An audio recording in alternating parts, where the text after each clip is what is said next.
I'm Max Dalton, and in this video, I'll show you how to fix a floating keyboard on your Android device. Step 1. Open any app where you can enter text on your Android device. In this example, I'll open Google Docs. Your floating keyboard will pop up. Step 2.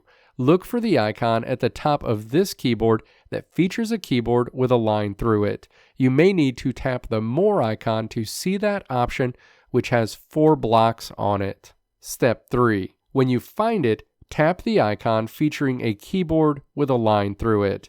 Your floating keyboard will be replaced by a normal Android keyboard. Let me know if this video helped you out in the comments below. If you liked what you saw here, click the video links on the right side of the screen to check out another video.